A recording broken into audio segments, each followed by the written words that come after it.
پیش خدمت ہے کہانی حمزاد کا 11واں حصہ۔ جبار کی آواز سن کر میں چونک پڑا۔ وہ کہنے لگا، میں اس سے محبت کرتا ہوں، میں کل رات ہی اس سے شادی کرنے کا فیصلہ کر چکا ہوں۔ یہ آواز جبار کی تھی جس کے وجود کو میں نے فراموش کر دیا تھا۔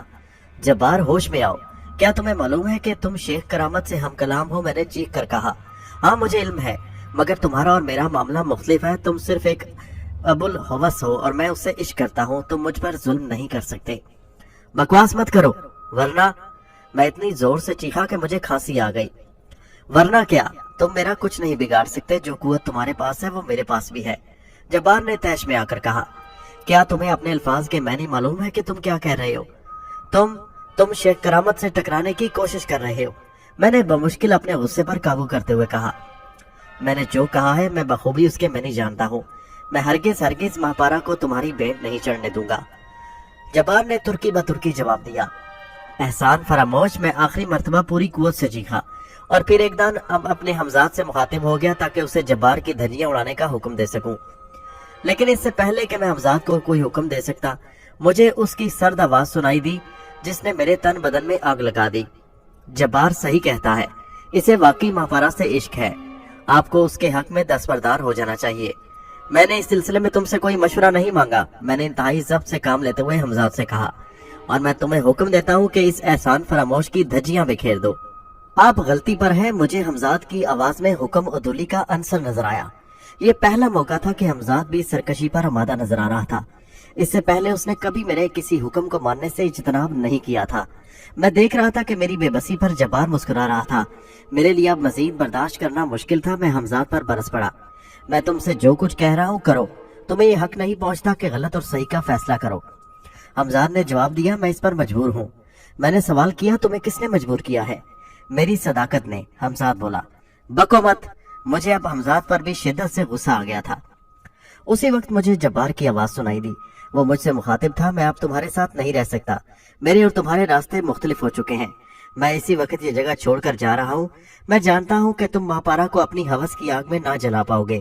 وہ میری ہے اور میری رہے گی، کیونکہ تمہارے مقابلے پر میرا جذبہ سچا ہے۔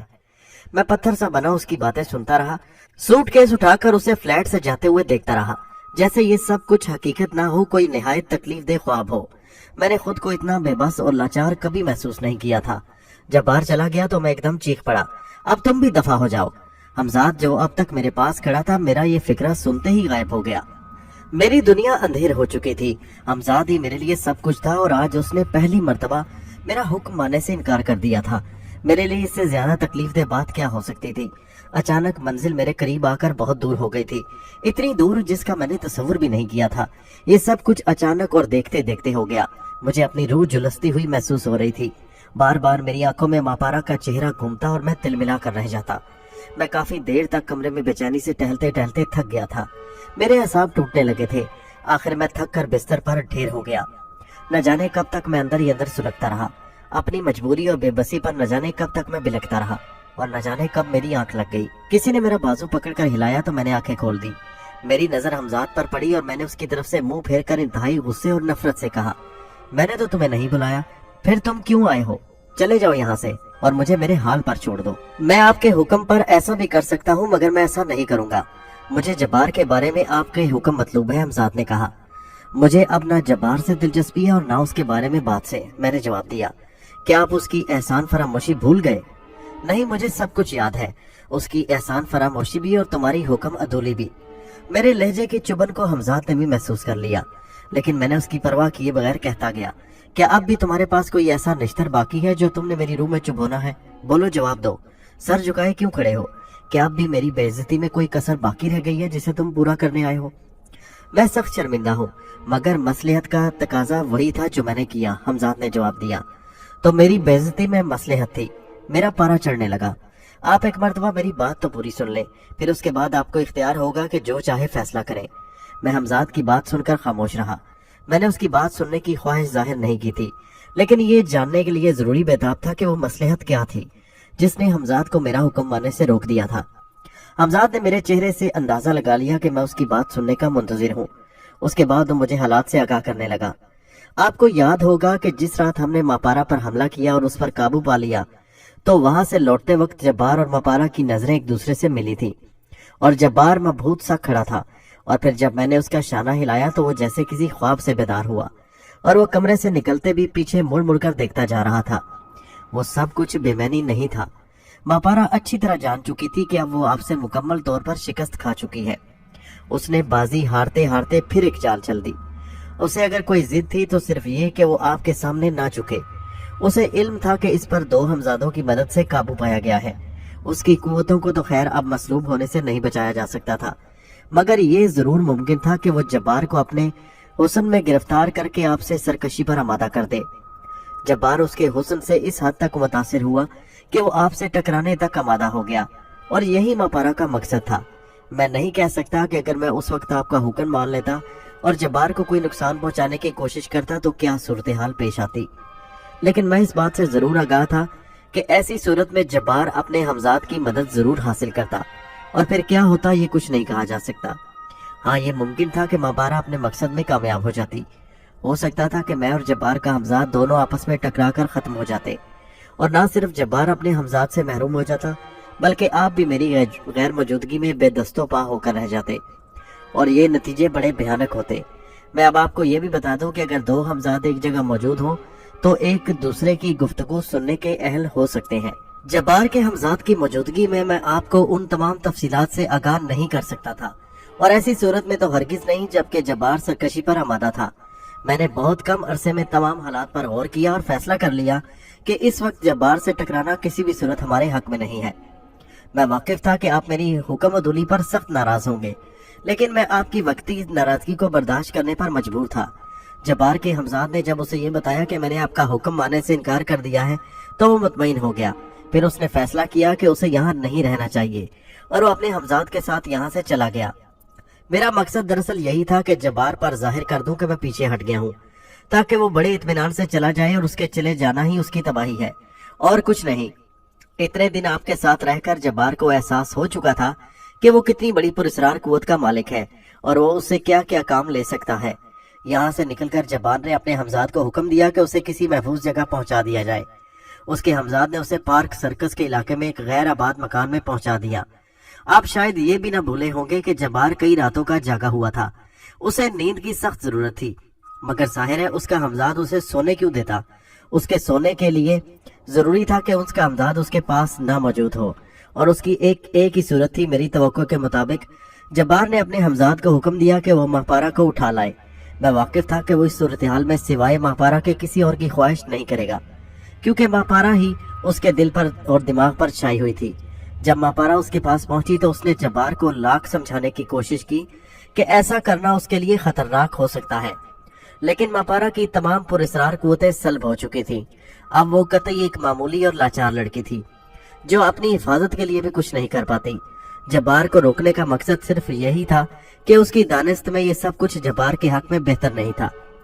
इस तरह जब्बार बेखबरी में आपकी तरफ से हमला किया जाना भी मुमकिन था, और जब्बार की शिकस्त का ये मतलब होता कि उसकी आखिरी चाल भी नाकाम हो जाती। लेकिन जब्बार उस वक्त कुछ भी सुनने के लिए तैयार नहीं था। उसे तो मापारा की कुर्बत ने पागल बना दिया था। उसमें कुछ भी सोचने समझने की सलाहियत खत्म हो चुकी थी। मापारा ने मौका महल की नजाकत को समझते हुए और महसूस करते बड़ी मिन्नतों, समाजतों और इश्क के वास्ते देकर जब्बार को बमुश्किल इस बात पर आमादा कर लिया कि फिलहाल वो अपने इरादे से बाज आ जाए। उसने जब्बार को यकीन दिलाया कि मापारा अब सिर्फ उसी की है और वो उससे शादी करने के बाद अपनी बाकी जिंदगी उसके कदमों में गुजार देना चाहती है। ये कहकर मापारा कोई बहाना करके उसके पहलू से उठकर दूसरे कमरे में चली गई। जब्बार काफी देर उसका इंतजार करने के बाद उठा और बराबर वाले कमरे के मापारा को देखा जब वो अपना लिबास दुरुस्त करने गई, लेकिन कमरा खाली था। जब्बार ने पूरा मकान खंगाल डाला, मगर मापारा का कहीं पता नहीं था। मापारा ने जब्बार से जो कहा था उसमें कतई हकीकत नहीं थी। उसे जब्बार से कोई दिलचस्पी नहीं थी, वो तो बस उसे आपके खिलाफ इस्तेमाल करना चाहती थी। लेकिन हालात ने उस वक्त मापारा को इतना बुखला दिया कि उसने सुबह होने का इंतजार भी नहीं किया।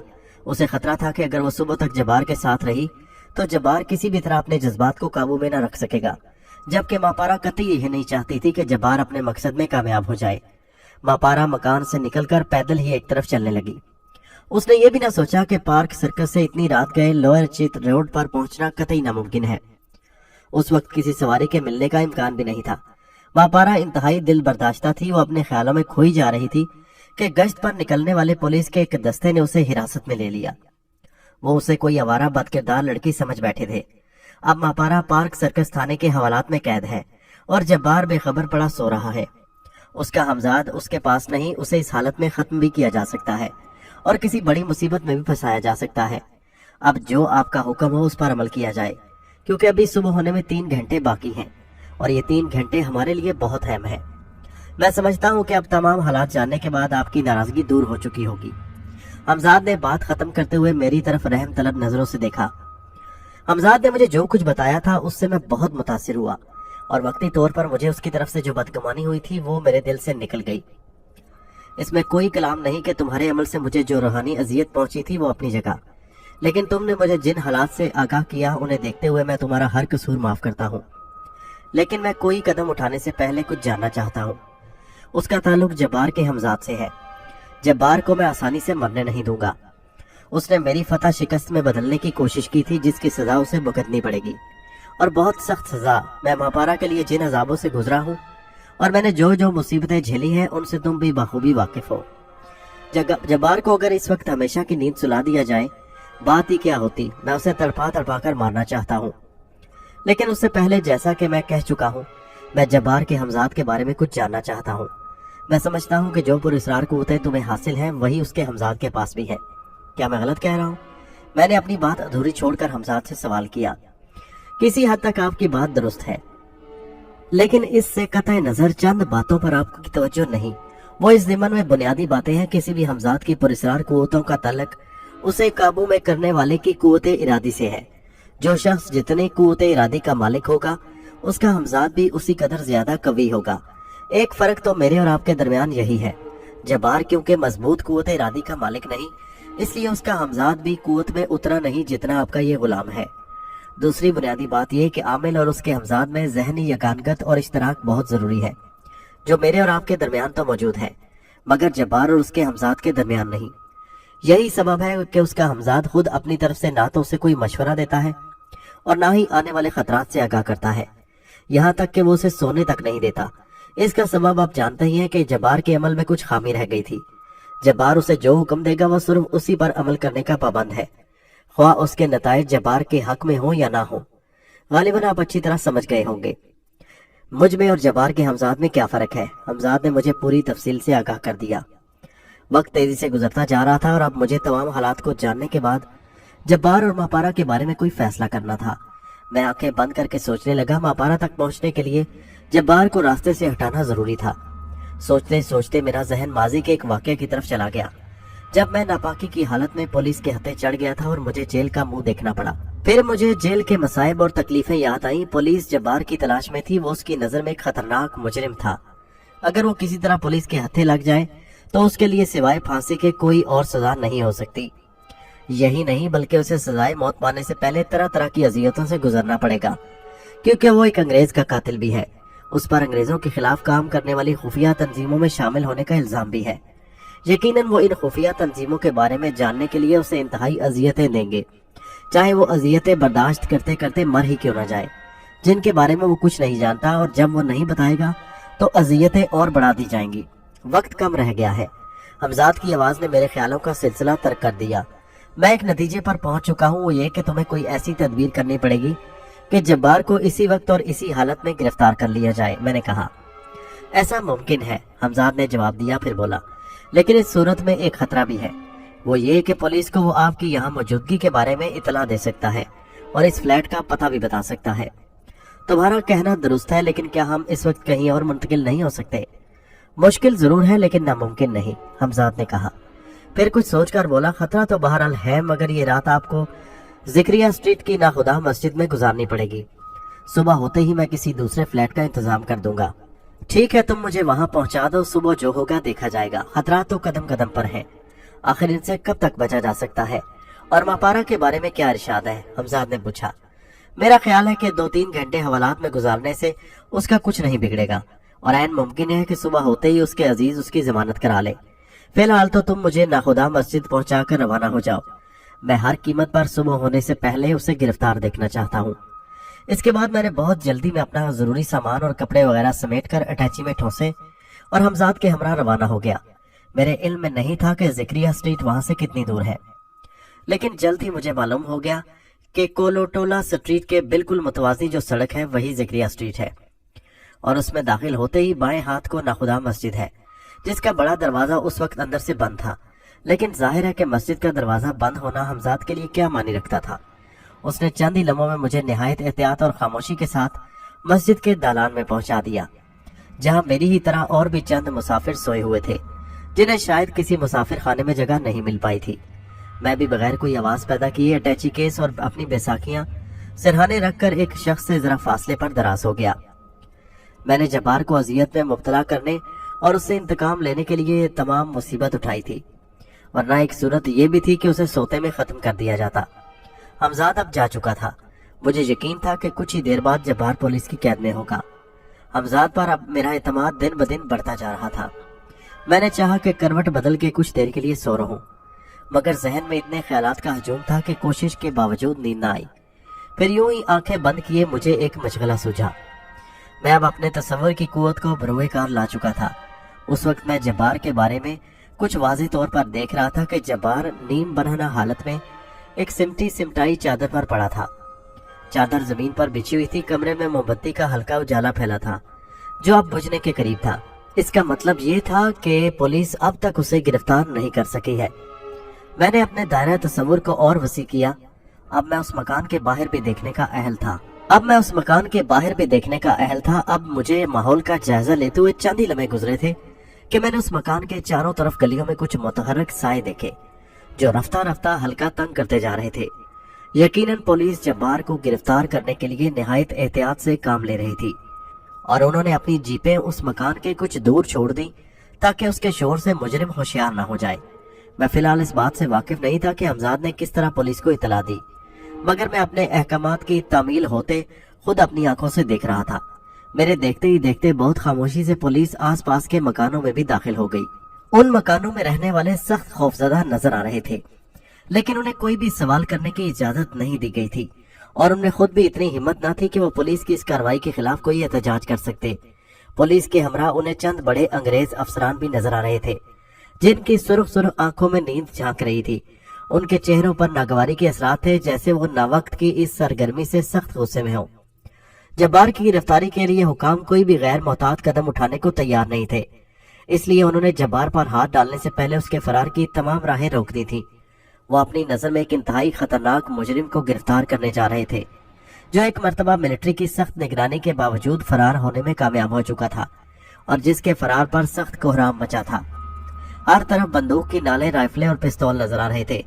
अंग्रेज अफसर ने अहकामात जारी कर दिए कि जिस हद तक मुमकिन हो मुजरिम को जिंदा गिरफ्तार करने की कोशिश की जाए, और इंतहाई सूरत में जबकि और कोई चारा न हो और मुजरिम के अचानक फरार होने का खतरा दरपेश हो तो उस पर फायर किया जाए।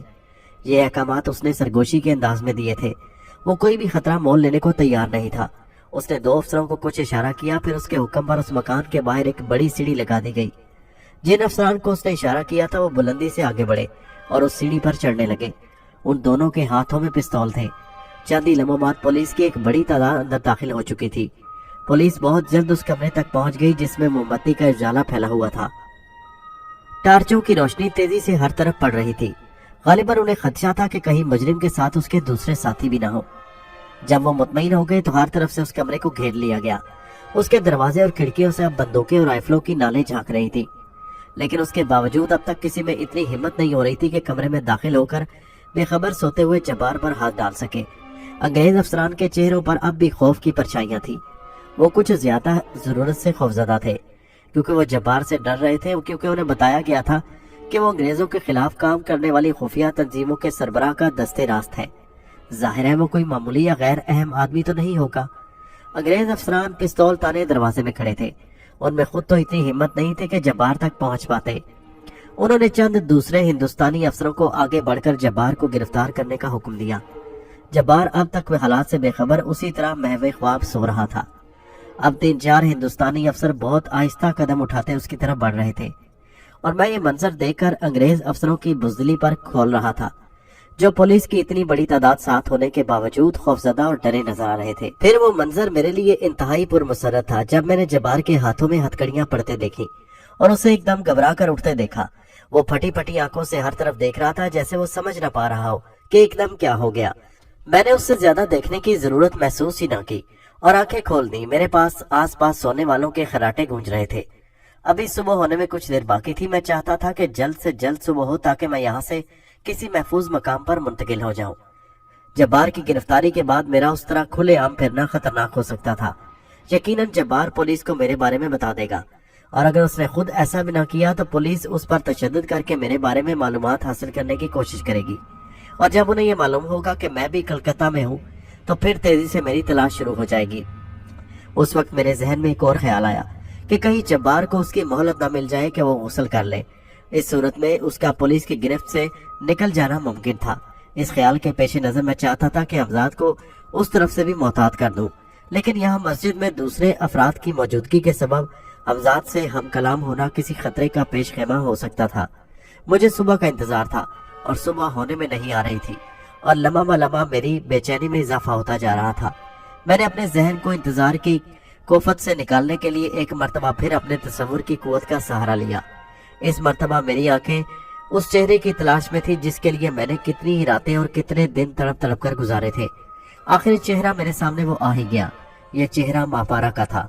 उस चेहरे को देखते ही मुझे धचका सा लगा। उसके रुखसारों पर आंसू बह रहे थे और चेहरे पर शदीद रूहानी अजियत के आसार थे।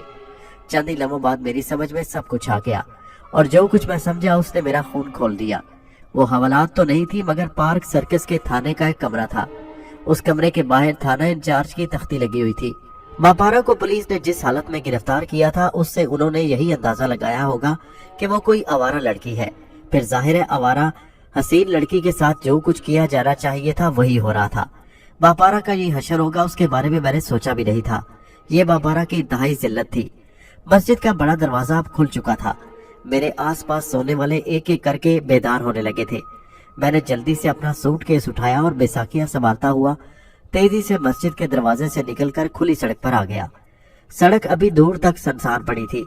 मैं तेज तेज चलता हुआ जल्दी से एक चौड़ी सी गली में दाखिल हो गया।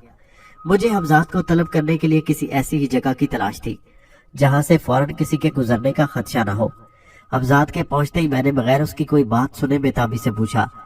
इस वक्त फौरन पार्क सर्कस के थाने पहुंचा और मापारा को उन दरिंदों के चंगल से आजाद करके उसकी फूफी के फ्लैट में पहुंचा दो और उसके बाद जितनी जल्दी मुमकिन हो मुझ तक पहुंचने की कोशिश करो।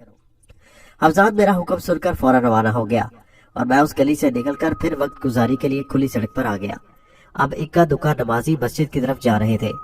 मुझे याद नहीं था कि वो इंतहाई मुख्तसर अरसा किस तरह गुजर गया। बस मुझे इतना याद है कि मैं उस वक्त बेहद परेशान और बेचैन था। उन नामालूम दरिंदों ने मापारा का क्या हाल किया होगा, इस ख्याल ने मुझे सख्त बेचैन कर दिया था। चलते चलते अचानक मैंने अपने साथ हमजाद को देखा। मैंने सरगोशी के अंदाज में पूछा, तो वापस लौट आए? जी हाँ, हमजाद ने कहा। क्या हुआ? मैंने मापारा को उसकी फूफी के फ्लैट में पहुंचा दिया है, हमजाद ने जवाब दिया। रिहाइश के बारे में क्या सोचा? मैंने दूसरा सवाल किया। इसी सड़क पर दाएं तरफ मुड़कर चंद कदम के फासले पर मुसाफिर खाना है, आप वहाँ कुछ क्याम कीजिए। मैं किसी करीबी जगह मकान तलाश करने की कोशिश करता हूँ। मुमकिन है हमें जिक्रिया स्ट्रीट में कोई फ्लैट मिल जाए, मगर ये सब मालूम करने के लिए थोड़ा सा वक्त चाहिए। ठीक है, मैं मुसाफिर खाने में चलता हूँ, तुम जल्दी से कोई मुनासिब जगह ढूंढ लो और वापस आ जाओ, मैंने बात को मुख्तसर करते हुए कहा।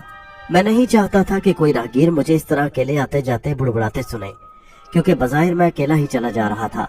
हमजाद मुझसे रुखसत हो गया। मैं कुछ देर मुसाफिर खाने में बैठ पाया था कि हमजाद लौट आया। उसने वाकई बहुत तेजी से काम किया था। वो आते ही बोला, मैंने हस्बे तवक्को एक फ्लैट यहीं जिक्रिया स्ट्रीट में तलाश कर लिया है। हरचंद की उसकी पगड़ी बहुत ज्यादा है मगर निहायत आरामदेह और महफूज है। आप फौरन यहाँ से उठिए और मेरे साथ साथ चलिए। वो फ्लैट एक हकीम साहब की मलकियत है, उनसे आपको ही सौदा करना पड़ेगा। मैंने हमजाद की बात का कोई जवाब नहीं दिया क्योंकि मेरे आसपास दूसरे मुसाफिर भी बैठे थे। मैं खामोशी से अपनी बैसाखियां टेकता हुआ उठा और मुसाफिर खाने से निकल आया। हकीम साहब से मामला निपटने में ज्यादा देर नहीं लगी क्योंकि मैंने उनकी मुंह मांगी पगड़ी उनको दे दी थी और वो भी नकद। मैंने उसी वक्त उनके फ्लैट की चाबी ली और रवाना हो गया। हकीम साहब की रिहाइशगाह से फ्लैट ज्यादा दूर नहीं था। मैं जल्दी वहां तक पहुंच गया। सर छुपाने की जगह का इंतजाम हो चुका था। अब मैं किसी कदर पुरसुकून था। हमजाद ने मेरे पुराने फ्लैट का सारा सामान मिनटों में उस फ्लैट में मुंतकिल कर दिया। सुबह सुबह का वक्त था, इसलिए तमाम काम चुपचाप हो गया, वरना ये सब कुछ पूरी तरह दिन निकलने के बाद जरा मुश्किल हो जाता, क्योंकि अगर लोगों की नजर ऊपर उठ जाती और दूसरा सामान فضا میں اڑتا ہوا کسی طرف چلا جا رہا دیکھتے تو ان کے اوسان خطا ہو جاتے اور سارے شہر میں اس واقعے کا چرچا ہو جاتا، جو ظاہر ہے کہ میرے حق میں بہتر نہیں تھا۔ اطمینان کا سانس لینے کے بعد اب مجھے جبار کے بارے میں جاننے کی فکر ہوئی۔ میں حمزات سے دریافت کرنا چاہتا تھا کہ اس نے کس طرح پولیس کو جبار کے پیچھے لگایا تھا۔ کچھ دیر بعد میں اطمینان سے مسیری پر نیم دراز حمزات کی باتیں سن رہا تھا۔ مجھے اپنی کارگزاریوں کے بارے میں وہ سنا رہا تھا۔ میں نے ایک مسلمان پولیس افسر کو بیدار کر دیا اور پھر جیسے ہی وہ بیدار ہوا، روشن دان سے ایک پتھر کمرے میں آ کر گرا، جس کے ساتھ ایک پرچہ لپٹا ہوا تھا۔ پولیس افسر جلدی سے اٹھا اور پرچہ اٹھا لیا جو اس پتھر کے ساتھ کمرے میں گرا تھا۔ اس پرچے میں نے اس جبار کے متعلق ساری پڑھی۔ وہ پرچہ ایک گمنام شخص کی طرف سے لکھا گیا تھا، اس کا ہمدرد تھا اور اس کی ترقی کی راہ دیکھنا چاہتا تھا۔ اس پرچہ میں یہ بھی لکھا گیا تھا کہ پرچہ لکھنے والے کو انگریز حکومت کے ساتھ گہری دلچسپی ہے اور وہ انگریزوں کے دشمنوں کا صفایا چاہتا ہے۔ اس پولیس افسر کے لیے اپنے افسران کی خوشنودی حاصل کرنے کا یہ سنہری موقع تھا۔ اس نے بغیر وقت ضائع کیے اپنے انگریز افسران اور اعلیٰ حکام سے رابطہ قائم کیا اور پھر وہ سب کچھ ہو گیا جو آپ چاہتے تھے۔ حمزات کے خاموش ہوتے ہی مجھے وہ بات یاد آئی جو میں اس ہنگامے میں بھول گیا تھا۔ حالانکہ پہلے میں حمزات کا منتظر تھا کہ میں اسے اس سلسلے میں محتاط کروں، لیکن ماپارا کے واقعے نے میری ساری توجہ اپنی طرف مبذول کرا لی تھی۔ ایک بہت ضروری بات ہے، میں نے حمزات سے کہا، تمہیں اس سلسلے میں محتاط رہنا ہے۔ تم جبار کے لیے کوئی ایسا موقع ہاتھ نہیں آنے دو گے کہ وہ غسل کر لے۔ تم جانتے ہی ہو کہ اس صورت میں وہ اپنے حمزات کو طلب کر سکتا ہے، پھر معاملات ہمارے ہاتھ سے نکلنے کا خطرہ پیدا ہو جائے گا۔ میں اس سلسلے میں آپ کے کچھ کہنے سے پہلے ہی محتاط ہوں۔ میں جبار کی طرف سے پوری طرح باخبر ہوں۔ اب تک ایسا کوئی موقع نہیں ملا ہے اور آئندہ بھی کوشش کروں گا کہ اسے موقع نہ ملے۔ فی الحال تو اس پر تشدد کیا جا رہا ہے۔ وہ انگریزوں کے خلاف کام کرنے والی خفیہ تنظیموں کے بارے میں اور اس کے لیے کام کرنے والوں کے لوگوں سے متعلق پولیس کے سامنے سب کچھ قبول کر لے، مگر ظاہر ہے کہ وہ اس سلسلے میں کیا بتا سکتا ہے۔ دہلی کی حکومت کو بھی اس کی گرفتاری سے متعلق اطلاع مل چکی ہے اور غالباً آج ہی اسے پولیس کی تحویل سے ملٹری کی تحویل میں دے دیا جائے گا۔ حمزات نے یہ بتایا۔ اس نے اب تک میرے بارے میں کچھ نہیں بتایا، میں نے سوال کیا۔ نہیں، اب تک اس نے کچھ نہیں بتایا، لیکن کہا نہیں جا سکتا کچھ کب تشدد سے تنگ آ کر تمام حالات سے پولیس یا ملٹری کو آگاہ کر دے۔ حمزات نے جواب دیا۔ رات میں پوری نیند نہ لے سکا تھا اور اس وقت مجھے نیند کا غلبہ محسوس ہو رہا تھا، اس لیے میں نے بقیہ باتوں کو شام ہونے پر اٹھا رکھا اور حمزات کو رخصت کرنے کے سونے کے لیے لیٹ گیا۔ ناشتہ میں مسافر خانے میں ہی کر چکا تھا۔ کچھ دیر کے بعد میں گہری اور پرسکون نیند سو گیا۔ شام کے قریب سو کر اٹھا تو مجھے کچھ بھوک محسوس ہوئی۔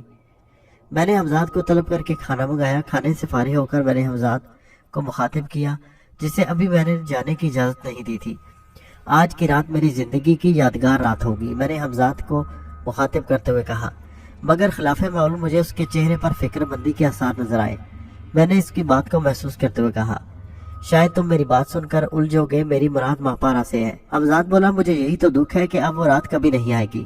حمزات نے بجھے بجھے لہجے میں کہا، تم جب کوئی بات کہا کرو تو تفصیل سے کہا کرو، تمہاری اکثر باتیں مجھے الجھا دیتی ہیں۔ میں نے ذرا درست لہجے میں کہا، آخر تمہاری اس بات کا کیا مقصد ہے؟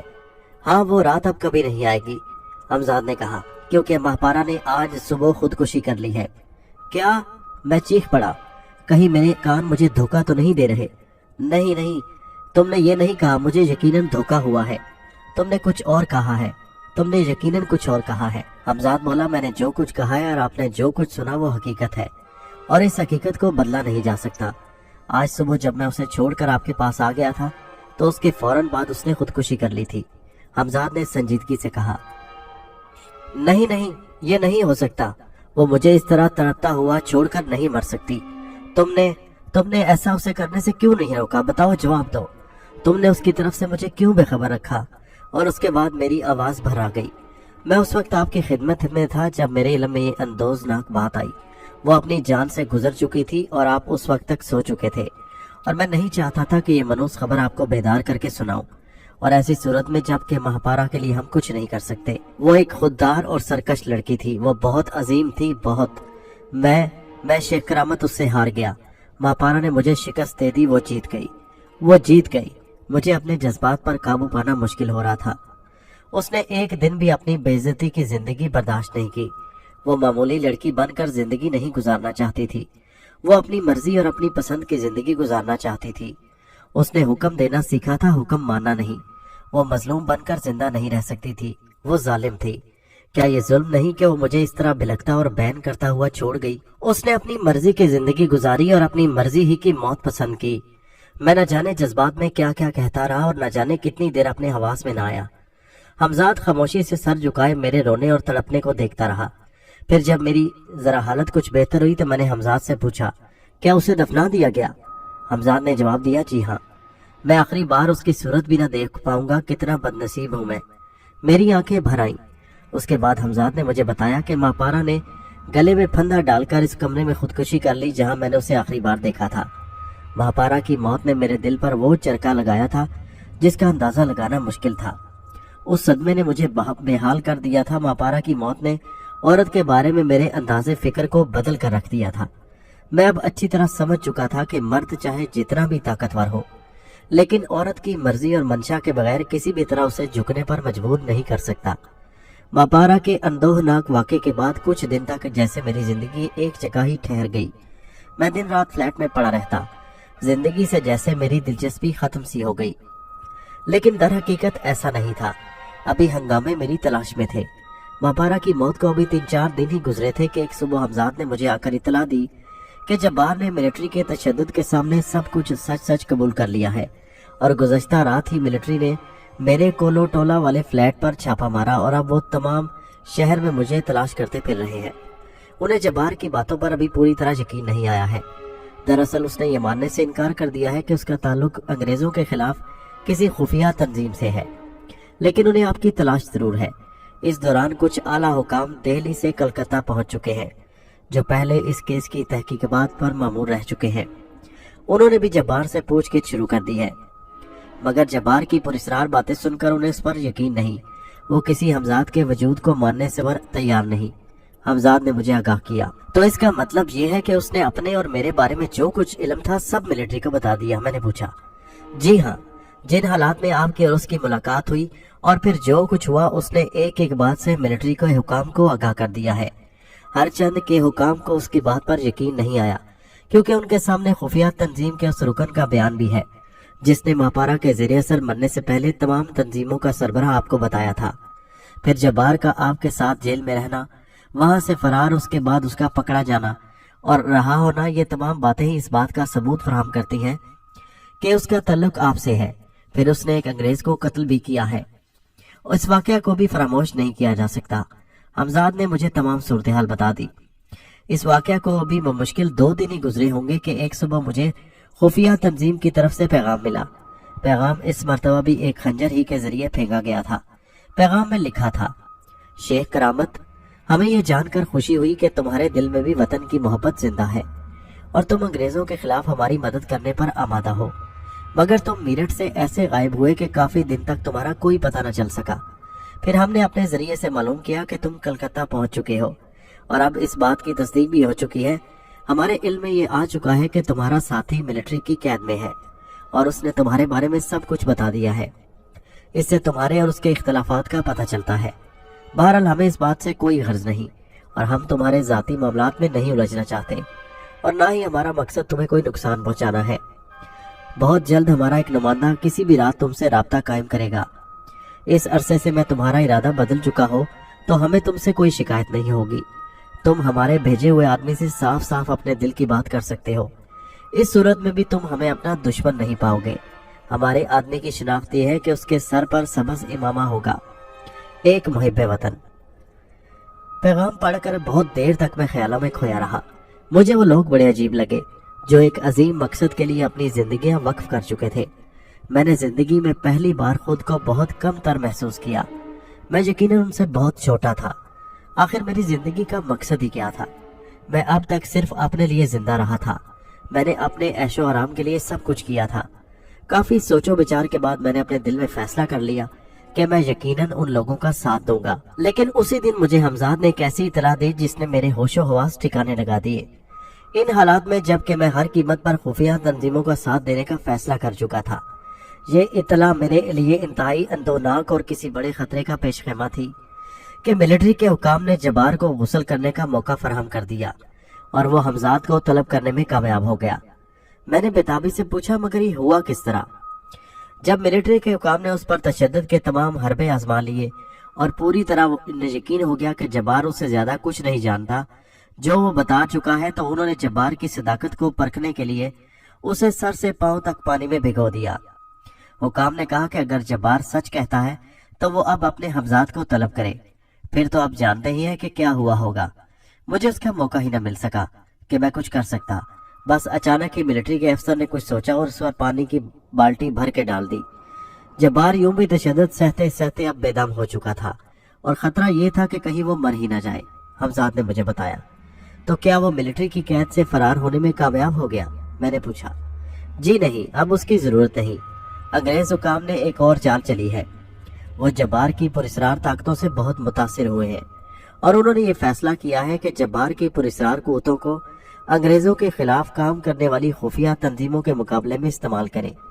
जब्बार उनका साथ देने पर तैयार हो गया है, हमजाद ने जवाब दिया। तो गोया वो अंग्रेजों से मिल गया। वो गद्दारे वतन खुद अपने हमवतनों की जिंदगियों से खेलेगा। मेरे होते हुए वो अपने इस नापाक मकसद में कभी कामयाब नहीं हो सकता। ये कहते कहते गुस्से से मेरी मुट्ठियां भिज गईं। फिर जब कुछ देर बाद मेरा गुस्सा ठंडा हुआ तो मैंने हालात पर मजीद गौर किया और इस गौर फिक्र ने मुझे कुछ और उलझा दिया। हमजाद अभी तक मेरे पास मौजूद था। मैंने उसे अपने खदशे से भी आगाह कर दिया। इस सूरत में तो जब्बार अपने हमजाद के जरिए मेरे बारे में तमाम इतलात मिलिट्री के हुकाम को फराहम कर सकता है। हाँ, ये मुमकिन था, मगर उस सूरत में जबकि खुद आपके कब्जे में आपका हमजाद ना होता। जब तक मैं आपके हमरा हूँ या आप मेरे साथ हैं, तो कोई भी दूसरा ऐसा शख्स जिसके कब्जे में उसका हमजाद हो आपके बारे में कुछ मालूम नहीं कर सकता। यानी जिस वक्त मैं आपके पास हूँ, जब्बार आपके बारे में कुछ न मालूम कर सकेगा कि आप कहाँ और किस हाल में हैं। बिल्कुल उसी तरह आप जब्बार के बारे में कुछ मालूम ना करा सकेंगे जब तक उसका हमजाद उसके करीब है। हमजाद ने मुझे समझाया। यानी कि इसका मतलब है कि अब तुम्हें हर वक्त मेरे साथ रहना पड़ेगा। हमजाद ने खुशदिली से कहा। नुकसान भी क्या है? लेकिन अगर ऐसा मौका आ गया कि मुझे तुम्हें कहीं भेजना पड़ेगा तो क्या होगा? मैंने उससे पूछा तो वो बोला, ये जरूरी नहीं कि जब्बार का हमजाद हर वक्त सिर्फ आप ही को ढूंढने में लगा रहे और जैसे ही मैं आपसे अलग हो जाऊंगा वो आपको ढूंढ निकाले। वो तो आपको जब्बार के हुक्म देने के बाद एक मर्तबा ढूंढ कर और नाकाम हो जाने के बाद जाकर उसे बता देगा कि आपका कोई पता नहीं और वो ये कि आपको ढूंढने से कासिर है। ये तो आपके इल्म में ही है कि जब्बार और उसके हमजाद के दरमियान इश्तराक की कमी है। जब्बार का हमजाद हर वक्त आपको ढूंढने की मुसीबत क्यों मोल लेगा? वैसे एहतियातन मैं आज के बाद ज्यादातर आपकी खिदमत में रहने की कोशिश करूंगा, सिवाय उस वक्त के जब किसी अशद जरूरी काम से आप मुझे कहीं भेज ना दें। हमजाद ने मुझे मुतमईन कर दिया। लेकिन उसके साथ साथ मुझे एक और बात याद आ गई जिसे अब तक मैं भूला हुआ था और वो बात गालिबन हमजाद के मद्देनजर भी नहीं रही थी। तुमने अभी कहा कि जब्बार मेरे बारे में तुम्हें होते हुए भी अपने हमजाद की मदद से कुछ मालूम नहीं कर सकता और ना ही मैं उसके बारे में तुम्हारे जरिए मालूम करा सकता हूँ कि वो कहाँ है और किस हाल में है और क्या कर रहा है। तो क्या मैं अपने तस्वुर को भी काम में लाकर उसके बारे में कुछ नहीं जान सकता, उसे नहीं देख सकता, उसकी बातें नहीं सुन सकता? हाँ, ये मुमकिन है आप अपनी इस कुव्वत को बरूए कार ला सके, क्योंकि जब्बार के पास ये कुव्वत नहीं है। मेरे जहन में ये बात थी, लेकिन इसमें सिर्फ एक खतरा था। हमजाद ने कुछ सोचते हुए कहा। वो क्या खतरा? मैंने सवाल किया। वो ये कि उस सूरत में जब्बार का हमजाद, जो हर वक्त उस पर मुसल्लर रहता ही है, इस बात से बाखबर हो जाएगा कि जब्बार को कोई पुरस्रार कुव्वत देख रही है और वो कुव्वत उसकी नजर में सिवाय आपके और कोई नहीं हो सकती। वो जब्बार को आपके बारे में बताकर होशियार जरूर कर सकता है। लेकिन तुम अभी कह चुके हो कि जब्बार और उसके हमजाद के दरमियान इश्तराक और यगानगत की कमी है। इस सूरत में उसके हमजाद को क्या पड़ी है कि ख्वामख्वाह उसे इस बात से आगाह करे कि मैं उसे अपनी पुरस्रार ताकत के जरिए देख रहा हूँ। मैंने इतराज किया। आपका कहना दुरुस्त है, मगर इस इम्कान को पसे पुश्त नहीं डाला जा सकता। हमजाद ने कहा। और फिर इस तरह सिर्फ और सिर्फ आप उसे देख और सुन सकते हैं, उसे कोई नुकसान नहीं पहुंचा सकते। लेकिन इस तरह मैं उसके मंसूबों और हरकातों सकनात पर नजर तो रख सकता हूँ। हाँ, ये मुमकिन है। फिर उस दोपहर के बाद हमजाद ने मुझे बताया कि जब्बार ने मिलिट्री के हुकाम के इमा पर अपने हमजाद के जरिए मुझे तलाश करने की कोशिश की, मगर नाकाम रहा। शाम होते होते मैंने हमजाद से एक और बुरी खबर मिली। उसने मुझे बताया कि खुफिया तंजीम के कई अहम अफराद गिरफ्तार किए जा चुके हैं और ये सब कुछ जब्बार के हमजाद की मदद से किया गया है। जब्बार अब पूरी तरह अंग्रेजों के हाथ में खेल रहा था। अब कुछ मेरी करने की बारी थी। मैं हर कीमत पर उन लोगों की रिहाई चाहता था। ये तमाम मालूमात हमजाद ने मेरे करीब रहते हुए अपनी पुरस्रार कुव्वतों को बरूए कार लाकर फराहम की थी। वो मेरे साथ रहने के बावजूद हालात से पूरी तरह खुद भी बाखबर रहना चाहता था और मुझे भी बाखबर रखना चाहता था, क्योंकि मैं उसे बता चुका था कि मेरा इरादा खुफिया तंजीम के लोगों की मदद करने का है। अब हमजाद की जिम्मेदारियां पहले से कुछ बढ़ गई थी, इसलिए उसने मुझे हर वक्त हालात से मुतला किया।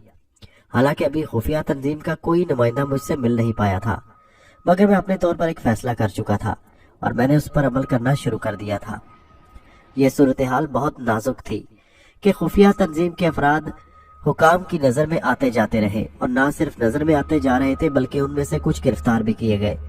फिलहाल उनके लिए मैं उससे ज़्यादा कुछ और नहीं कर सकता था कि उन्हें मिलिट्री के सख्त पहरे के बावजूद वहां से फरार करवा दूं जहां उन्हें कैद रखा गया है, क्योंकि इस तरह उनकी जिंदगियां खतरे में थी। यही सब कुछ सोचकर मैंने हमजाद को हुक्म दिया।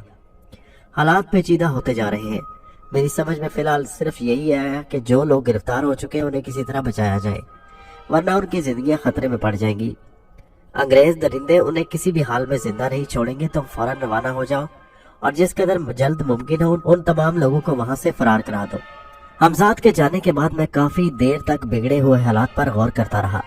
हमजाद की गैर मौजूदगी में खतरा यह भी था कि कहीं इस वक्त दोबारा जब्बार अपने हमजाद को मेरी तलाश पर न लगा दे। इस तरह मेरी ये पनाह भी गैर महफूज हो सकती थी। इसलिए मैं हमजाद के लौटने तक मुस्तरब रहा। इस दौरान कई बार मेरा दिल चाहा कि मैं अपने तस्वुर को बरूए कार लाकर जब्बार के बारे में मालूमात करने की कोशिश करूं कि वो कहाँ है और क्या कर रहा है। एहतियात के पेश नज़र मैं अपने इरादे से बाज रहा, लेकिन मैंने अपने चश्मे तस्वुर से तंजीम के अफराद की रिहाई का पूरा मंजर देखा। हमजाद के रवाना होने के कुछ देर बाद ही मैं अपने तस्वर की कुव्वत को बरूए कार ला चुका था। मैंने हमजाद को एक अंग्रेज की तरफ झपटते देखा जिसके हाथ में चमड़े का हंटर था, और वो अपने हंटर को सामने दो सतूनों के दरमियान जकड़े हुए एक बेबस नौजवान को मारने के लिए हाथ बुलंद कर रहा था। मैंने देखा कि अंग्रेज का हाथ उठे का उठा रह गया। वो अपना हाथ नीचे गिराने से कासिर था। फिर उसके हाथ से हंटर छूटकर दूर जा गिरा। तंगो तारीक कमरे का मंजर बेहद भयानक था। उस कमरे की दीवार पर थोड़े थोड़े फासले से 7 नौजवान लटके हुए थे। उनके दोनों हाथों को रस्सी से जकड़कर उन्हें दीवार में लगे हुए बड़े बड़े आहनी हुकों से लटकाया गया था, और उनके पैर भी रस्सियों से जकड़े हुए थे। उनके जिस्मों पर जगह जगह से खाल उधड़ चुकी थी जिससे खून बह रहा था, और कमरे में इस वक्त सिर्फ 2 अंग्रेज अफसर और एक हिंदुस्तानी नजर आ रहा था। हिंदुस्तानी के माथे का टीका इस बात की निशानदेही कर रहा था कि वो हिंदू है। तीनों के हाथों में चमड़े के हंटर थे। वो तीनों शायद उन्हें मारते मारते थक चुके थे। ये काम शायद वो अपने मातहतों से भी ले सकते थे, मगर कोई अहम और खास बात मालूम करने के चक्कर में वो खुद इन मजलूमों के लिए अजाब बने हुए थे। जैसे ही अंग्रेज अफसर के हाथ से हंटर छूटकर दूर जा गिरा, हिंदुस्तानी उसे उठाने के लिए लपका, लेकिन जब वो हंटर उठाने के लिए झुका तो चीख मारकर औंधे मुंह जा गिरा। उसकी पुश्त पर पड़ने वाली हमजाद की नादीदा लात इतनी भरपूर थी, दूसरा अंग्रेज अफसर भी अब हमजाद से महफूज नहीं रहा था। उसका हंटर भी एक झटके के साथ उसके हाथ से निकला और पहले अफसर के मुंह पर पड़ा। उन तीनों को हमजाद ने मार मार कर अधमुआ कर दिया। उस कमरे से कुछ दूर जरा फासले पर मौजूद दूसरे अफसरान ने गालिबन इस तरफ इसलिए तवज्जो न दी कि वो बहुत देर से कमरे से आने वाली चीखों पुकार सुन रहे थे। वो यही समझ रहे थे कि ये शोर कैदियों की आहो बका है। फिर उनके वहां ना पहुंचने की दूसरी वजह बाद में मुझे हमजाद से मालूम हुई कि अफसरान का हुक्म था कि जब तक उन्हें कमरे में तलब न किया जाए वो वहां दाखिल न हो। ये अजियत खाना मिलिट्री हेडक्वार्टर की पुष्ट की दीवार के साथ बना हुआ था। मैंने देखते ही देखते हमजाद ने उन तमाम जवानों को आजाद कर दिया। वो सभी नौजवान ये हैरत अंगेज मंजर देखकर शशदर रह गए कि खुद ब खुद उस कमरे की पुष्ट की दीवार में एक बड़ा सा खला पैदा होता जा रहा था। फिर उस खला में इतनी गुंजाइश पैदा हो गई कि वो उससे गुजरकर बाहर निकल सकते थे। दोनों अंग्रेज अफसरान और एक हिंदुस्तानी अफसर को जो तकरीबन नीम बेहोश थे, उन्होंने गला घोंटकर हलाक कर दिया था। कमरे से निकलकर 4 दीवारी पर चढ़ना उनके लिए कोई ऐसा मुश्किल काम नहीं था। वो एक एक करके उस पर चढ़कर दूसरी तरफ कूदते रहे। मिलिट्री के दूसरे अफराद और उनके दरमियान कमरा हायल था, इसलिए किसी ने उन्हें फरार होते नहीं देखा और अब यूं भी हर तरफ अंधेरा फैलने लगा था। मैंने अब आंखें खोल दी। मुझे यूं महसूस हुआ जैसे मेरी रूह का बोझ हल्का हो गया हो। चंद ही लम्हों बाद हमजाद मेरे पास मौजूद था। मैं उसकी कारकर्दगी से बहुत खुश था। मुझे उस दिन नामालूम क्यों एक अजीब सी खुशी का एहसास हुआ जिससे पहले मैं नाशना था। वक्ती तौर पर ही सही मेरे दिल को सुकून मिल गया। یہ اسی رات کا واقعہ ہے کہ مسلسل آہستہ آہستہ دستک سے میری آنکھ کھل گئی۔ حمزاد میرے پاس ہی مؤدب کھڑا تھا۔ میں نے اسے صرف اتنا پوچھا کہ کیا کوئی خطرہ ہے؟ جی نہیں، حمزاد نے مختصراً جواب دیا۔ حمزاد کے جواب کے بعد میں نے دروازہ کھولنے کے لیے حکم دیا۔ کمرے کا دروازہ کھلتے ہی آنے والا بہت محتاط انداز میں اندر داخل ہوا۔ اس نے اپنا آدھا چہرہ کپڑے میں چھپا رکھا تھا، جس کی وجہ سے صرف اس کی روشن اور چمکیلی آنکھیں نظر آ رہی تھی۔ میری نظر اچانک اس کے سر کی طرف اٹھی اور اسے پہچان گیا۔ آنے والا اب میرے لیے اجنبی نہیں تھا۔ میں سمجھ چکا تھا کہ آنے والا کا تعلق اسی خفیہ تنظیم سے ہے جس کا خط مجھے کچھ دن قبل ملا تھا۔ نوجوان کے سر پر سبز عمامہ تھا جس کی نشاندہی اس خط میں کر دی گئی تھی جو اس تنظیم کی طرف سے مجھے لکھا گیا تھا۔ اس کے اندر آتے ہی حمزاد نے دروازے کی کنڈی لگا دی اور کنڈی لگانے سے جو آواز پیدا ہوئی اس نے اجنبی کو چونکا دیا۔ اس نے ایک دم پلٹ کر دیکھا۔ اس کی آنکھوں میں ایک لمحے کے لیے حیرت کے سائے تیرنے لگے اور پھر دوسرے ہی لمحے تیزی سے اس کا ہاتھ اپنے ڈھیلے ڈھالے لباس میں گیا۔ اب اس کے ہاتھ میں تیز چمکیلا خنجر تھا۔ میں نے اندازہ لگایا کہ شاید اسے کچھ غلط فہمی ہوئی ہے اور اس کا سبب یہ تھا کہ حمزاد کا وجود اس کی نظروں سے غائب تھا۔ وہ بڑے چوکنے انداز میں اپنی بڑی بڑی روشن آنکھوں سے کمرے کا جائزہ لینے لگا۔ میں نے یہ سوچ کر کہ کہیں بات مزید بگڑ نہ جائے اسے مخاطب کیا۔ اجنبی، تمہیں یہاں کسی قسم کا خطرہ نہیں۔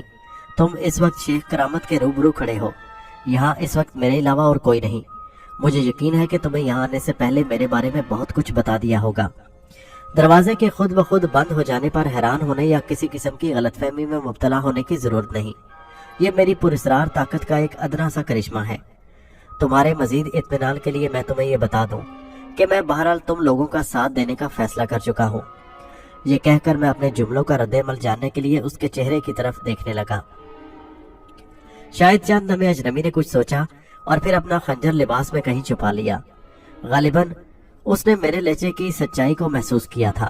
میں نے اپنی مسہری کے قریب رکھی ایک آرام دہ کرسی کی طرف اشارہ کر کے اجنبی سے وہاں بیٹھنے کے لیے کہا۔ وہ اپنے نپے تلے قدم رکھتا ہوا آگے بڑھا اور کرسی پر آرام سے بیٹھ گیا۔ ابھی تک اس نے نہ مجھے مخاطب کیا تھا اور نہ ہی میری کسی بات کا جواب دیا تھا۔ مجھے اس کے رویے سے عجیب سی الجھن بھی محسوس ہو رہی تھی، مگر میں نے اس کا اظہار نہیں کیا اور منتظر رہا کہ وہ خود ہی کچھ بولے۔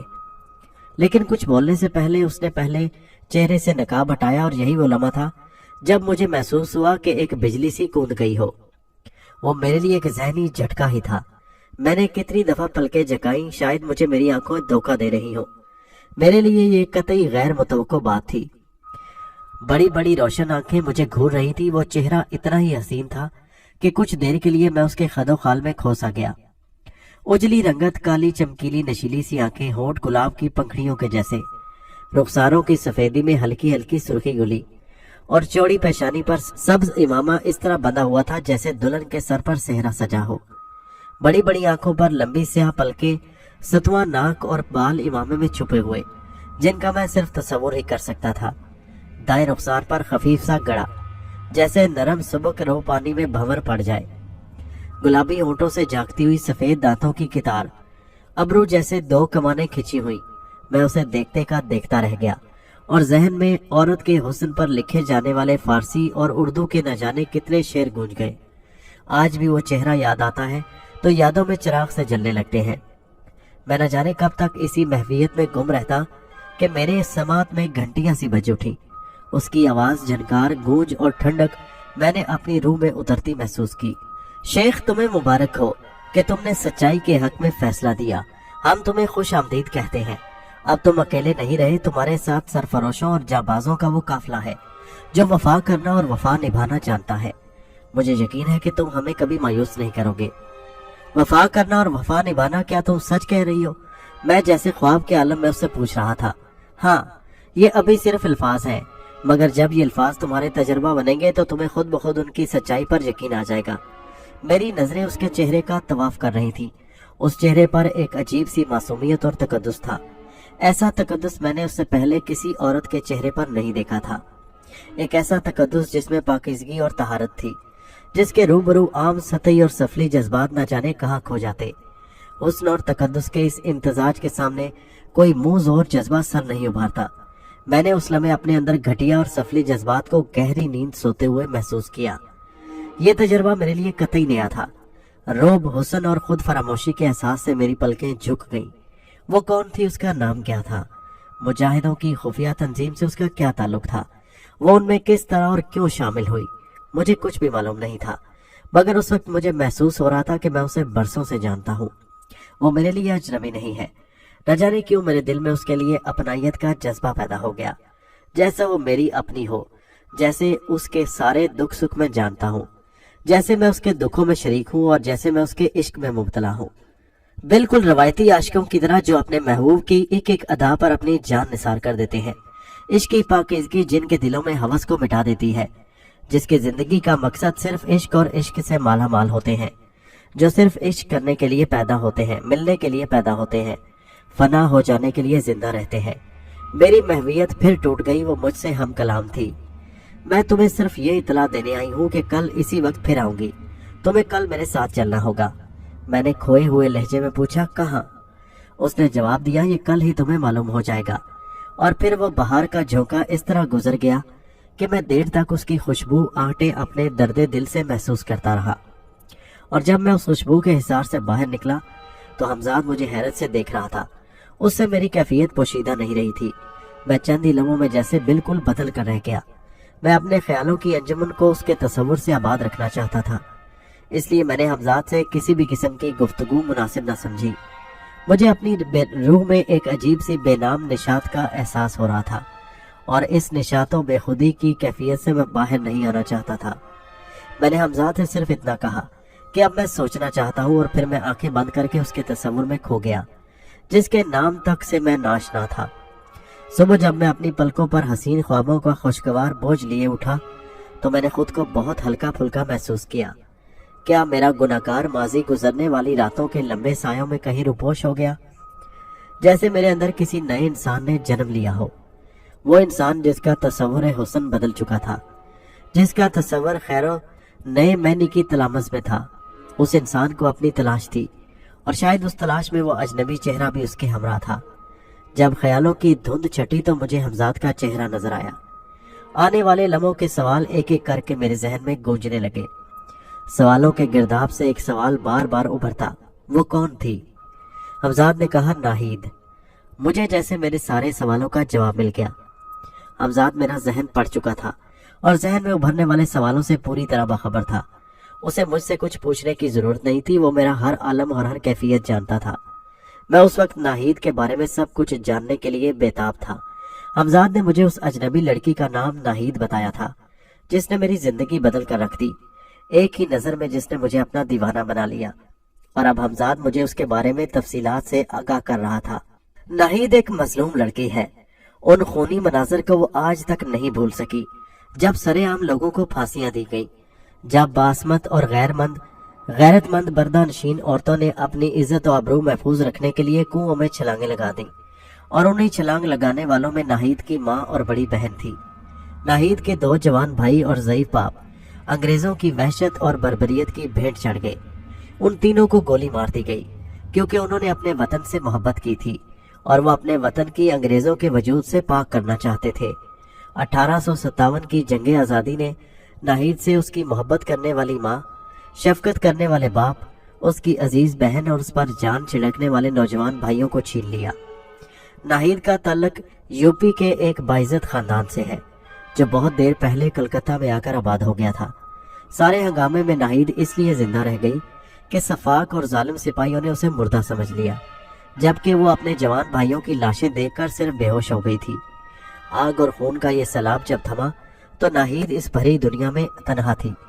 मगर नाहीद उन लड़कियों में से नहीं थी जिनकी गैरत पर मायूसियों और उदासियों की राख जम जाती है, जिनके जज्बों की गर्मी को वक्त और हालात की सर्द हवाएं ठंडा कर देती हैं और जो हालात से सुलह कर लेती हैं। वो उन सब से मुख्तलिफ थी। जब वो पहली मर्तबा मुजाहिदीन की खुफिया तंजीम के एक रुकन से मिली और उससे तंजीम में शामिल होने की ख्वाहिश का इजहार किया तो सुनने वाला दंग रह गया। पहले उसे समझाया गया कि ये लड़कियों और औरतों का काम नहीं, ये बड़े जान जोखों का काम है जिसमें बड़े बड़े जी छोड़ जाते हैं। लेकिन नाहीद की हिम्मत, जुर्रत और उसके जज्बात की शिद्दत ने तंजीम के अफराद को मजबूर कर दिया कि वो उसे तंजीम में शामिल करें। उसने इस अरसे में तंजीम के लिए जो कारनामे सरअंजाम दिए वो बड़े बड़े मर्दों के बस का रोग नहीं। नाहीद इस शहर के अहम अरकान में से है, इसीलिए आपसे मिलने उसे भेजा गया। हमजाद से नाहिद की अलमनाक दास्तान सुनकर मैं मुतासिर हुए बगैर न रह सका और उसकी हिम्मत जुर्रत के बारे में जानकर मेरा सर खुद ब खुद अकीदत से झुक गया। उसके अज़म हौसले को देखते हुए मुझे अपना वजूद बहुत कमजोर महसूस होने लगा। वो सारा दिन नाहिद के इंतजार में गुजर गया। जो जो शाम के साए लंबे होते जा रहे थे, मेरे दिल की धड़कनें तेज होती जा रही थी। उसके ख्यालों की खुशबू से मेरा सारा वजूद महक रहा था। मैंने हमजाद से ये पूछने की कोशिश भी न की कि नाहिद मुझे कहाँ ले जाने वाली है। हालांकि अगर मैं उससे दरियाफ्त करता तो वो मुझे सब कुछ बता देता। लम्हे फैलते गए, मगर अब उनका फैलाव मुझे गरां गुजरने लगा। मैं बार बार बेचैन सा होकर लेटे लेटे उठ बैठा। जरा सी भी आहट पर मेरे कान खड़े हो जाते। बंद दरीचों से गुजरती हुई हवा की सरसराहटें भी मुझे चौंका देती। लालटेन की मध्यम रोशनी दीवार पर आड़ी तिरछी लकीरें बनाते हुए नाहिद के जिस्म में तब्दील हो जाती। कहीं ऐसा तो नहीं कि वो आज रात ना आए? क्या पता उसने अपना इरादा बदल दिया हो। क्या वो आएगी? मुझे वसवसों ने घेर लिया। इन्हीं वसवसों की शिद्दत ने मुझे मजबूर किया कि मैं अपने तसव्वुर की कुव्वत से पुरवेकार लाकर मेरी आंखें उसे देखने के लिए बेताब थी। इसीलिए मैंने आंखें बंद कर ली। अब मैं उसका तसव्वुर बांध रहा था, लेकिन जैसे ही वो चेहरा मेरी चश्मे तसव्वुर के सामने आया, मैं चौंक पड़ा। ये वो मासूम लड़की नाहिद थी जिसने मैंने कल रात देखा था। मुझे नाहिद के चेहरे पर बला की सफाकी नजर आई। उसकी आंखों का नशीलापन न जाने कहाँ गायब हो गया। उनमें बजाय नशीलेपन के गहरी सुर्खी थी। जैसे तपता हुआ गर्म लोहा मैंने अपने तसव्वुर का दायरा वसी किया। उसी वक्त नाहिद ने झपट कर ऊँघते हुए सिपाही के सीने में खंजर उतार दिया। उसका दूसरा हाथ सिपाही के मुंह पर था। सिपाही की आखिरी चीख उसके गले में ही घुट गई, जब तक वो तड़प कर ठंडा न हो गया। नाहिद उसके पास से न हटी। नाहिद ने सिपाही का जिस्म दरवाजे से घसीट कर एक तरफ किया और अपने लिबास से कोई चीज निकालकर दरवाजे पर झुक गई। लेकिन काफी देर जद्दोजहद करने के बावजूद दरवाजा न खुला। वो वहां से हट गई और कुछ देर आहट लेने के बाद कोठी की पुश्त की तरफ गड़ गई। इस वक्त वो बड़े अहाते से में थी। मेरे चश्मे तसव्वुर उसके साथ साथ हरकत करती रही। मैं नाहिद की हरकत देखता रहा। मैं कतई लाइलम था कि वो इतनी रात गए वहां क्यों और क्या करने गई है, और ये कोठी किसकी है। कोठी के पिछले हिस्से में कुछ फासले पर असल इमारत से कुछ दूर चंद क्वार्टर्स बने हुए थे, जिनमें कतई तारीकी और खामोशी थी। मैंने नाहिद को चौकन्ने अंदाज में वहां से गुजरते हुए देखा। मैं ये देखकर दंग रह गया कि नाहिद बंदरों की फुर्ती से एक दीवार पर चढ़ गई और फिर आहिस्ता से दीवार के दूसरी तरफ कूद गई। अब वो इमारत के बड़े सहन में थी। सहन से दबे पांव गुजरकर वराहदारी में पहुंची और एक दरवाजे के सामने रुक गई। दरवाजा गलमन अंदर से बंद था। वो दरवाजे से गुजरकर करीबी खिड़की की तरफ लपकी। जैसे ही उसने खिड़की पर हाथ रखकर दबाव डाला, खिड़की खुलती चली गई। नाहिद ने अपने जिस्म को समेटा और खिड़की से कमरे के अंदर चली गई। कमरे के आतिशदान पर शम्मादान रोशन था। फर्श पर कालीन बिछे थे, जिससे अंदाजा होता था कि यह कमरा किसी दौलतमंद साहिब सरवत का है। कमरे की आराइश ज़ेबाइश भी इस बात की गमाज थी कि यहाँ रहने वाला शख्स बड़े तबके से ताल्लुक रखता है। फिर मैंने नाहिद को सामने बिछी हुई मसहरी की तरफ बढ़ते हुए देखा, जिस पर दो जिस्म पड़े हुए थे। उनमें एक औरत थी, एक मर्द। मर्द के चेहरे पर नजर पड़ते ही मैं चौंका। वो चेहरा मुझे पहचाना हुआ लगा और चंद ही लम्हों में याद आ गया कि मैंने उसे कहाँ देखा था। औरत और मर्द दोनों अंग्रेज थे। उस शख्स को मैंने उस दिन देखा था जब जब्बार की गिरफ्तारी अमल में आई थी। ये शख्स कोई बड़ा अंग्रेज अफसर था, इसलिए कि जब्बार की गिरफ्तारी में यही शख्स पेश था और मुख्तलिफ लोगों को अहकामात दे रहा था। मसहरी के करीब ही एक छोटी सी मेज पर शराब की बोतल रखी थी और 2 गिलास लुढ़के हुए थे। बोतल में भी कुछ शराब बाकी थी। उससे अंदाजा होता कि वो दोनों, जो गालबन मियाँ बीवी थे, शराब पीते पीते ही सो गए थे। नाहिद मसहरी के सराहने जाकर रुक गई। वो मर्द के चेहरे का बगौर जायजा ले रही थी, जैसे कुछ अंदाजा कर रही हो या उसे पहचान रही हो। फिर अचानक उसने अपना हाथ बुलंद किया। खंजर के फल ने चमक सी पैदा की और दूसरे ही लम्हे वो खंजर उस मर्द के सीने में पेवस्त हो चुका था। एक चीख कमरे में गूंजी और वह तड़प कर उठने की कोशिश में दूसरे ही लम्हे नीचे कालीन पर गिरा और उसका तेजी से उबलता हुआ खून कालीन की सुर्खी में इजाफा करने लगा। चीख की आवाज सुनकर अंग्रेज अफसर की बीवी जाग गई। वो इधर उधर देखने के बाद नीचे पड़े हुए शौहर को खून में लथपथ देखकर उसके हलक से घुटी घुटी सी चीख निकल गई। चीख के साथ ही उसका जिस्म बिस्तर पर लम्हा बालमा बेहिस्सो हरकत हो गया। गालिबन वो दहशत के बायस बेहोश हो गई थी। नाहिद का खूबसूरत चेहरा उस वक्त सफाक तासरात की आमाज का बना हुआ था और वह अपने खून आलूदा खंजर को बिस्तर के तकिए से साफ कर रही थी। खंजर का घाव अंग्रेज अफसर के ऐन दिल पर लगा था, इसलिए वो ज्यादा देर तड़पे बगैर हमेशा के लिए साकत हो गया। नाहिद मुड़ी। वो उस कमरे में जिस खिड़की के रास्ते दाखिल हुई थी उसी से गुजरकर एक बार फिर राहदारी में आ गई। अब वो कोठी में चकराती फिर रही थी। कोई कमरा या जगह ऐसी नहीं थी जहां घुसकर उसने दीवारों को ठोक बजाया ना हो। कमरों के फर्श पर बिछे हुए कालीन उसने उठा उठा कर देखे। न मालूम उसे किस चीज की तलाश थी। वो शायद कोठी का आखिरी कमरा था जिसकी एक मेज से टकराकर वो गिरते गिरते बची थी। उसने कमरे में लालटेन भी उठाकर जला ली थी जिसकी मध्यम सी रोशनी उसकी रहनुमाई कर रही थी। नाहिद ने जिस्म के दबाव से मेज जैसे ही एक तरफ खिसकाई, एक तेज खटका सा सुनाई दिया। नाहिद चौकन्नी होकर चारों तरफ देखने लगी मगर उसे कुछ दिखाई न दिया।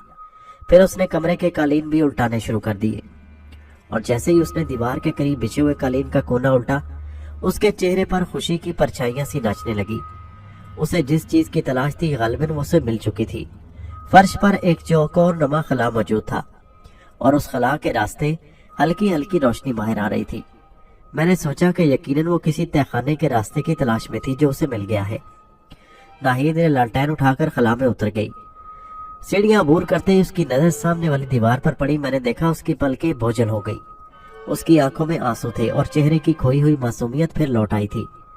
सामने वाली पथरीली दीवार पर लाइन से 15 नौजवान लटके हुए थे जिनके हाथों को रस्सियों से बांधकर दीवार में लगे हुए हुक्कों में लटका दिया गया था। उनके उधड़े हुए जिस्मों से पता चलता कि उन पर इंतहाई तशद्दुद किया गया है। उनमें से कुछ की नजरें नाहिद पर पड़ी और फिर मुझे हर तरफ से मलका मलका की सरगोशियां सुनाई दी। उन नौजवानों ने नाहिद को मलका कहकर मुखातिब किया था जो मेरे लिए हैरत की बात थी क्योंकि हमजाद ने मुझे उसका नाम नाहिद बताया था। कुछ ही देर में वो उन सब को कैद से आजाद करा चुकी थी मगर उन 15 में से 2 ऐसे थे जो हमेशा के लिए हर कैद से आजाद हो चुके थे और अब उनकी आजाद रूहों को कोई कैद नहीं कर सकता था। नाहिद उन दोनों की लाशों के करीब बैठ गई। उसकी आंखों से आंसू बह बहकर मरने वालों के जिस्म पर गिर रहे थे। तुम दोनों हमारा साथ छोड़ गए, उसकी आवाज भर्राई हुई थी, मगर मैंने तुम दोनों का इंतकाम ले लिया। ये कहकर वो उठी और अपने साथियों से मुखातिब हुई। आज के बाद मलगछिया वाला ठिकाना मशकूक हो गया है। तुम सब यहाँ से मटिया ब्रिज जाओगे। वो जगह अभी महफूज है। मुझे अभी एक और काम करना है। कुछ देर बाद मैं वहीं पहुंच जाऊंगी। इन दोनों को वहीं दफन कर देना। मैं इसलिए कह रही हूँ कि मुमकिन है मुझे लौटते हुए देर हो जाए। नाहिद के लहजे की नरमी फिर लौट आई और अब उसकी आवाज में बर्राहट भी नहीं थी। नाहिद के साथियों ने अपने दोनों मुर्दा साथियों की लाशें उठाई और नाहिद के साथ खामोशी के साथ उस कोठी से निकल गए। मैंने अब अपनी आंखें खोल दी क्योंकि मुझे अंदाजा हो चुका था कि नाहिद अब मेरे पास आने वाली होगी। वो काम यकीनन मुझसे मिलना चाहती होगी जिसके बारे में उसने अपने साथियों से कहा था और उनके हमरा नहीं गई थी।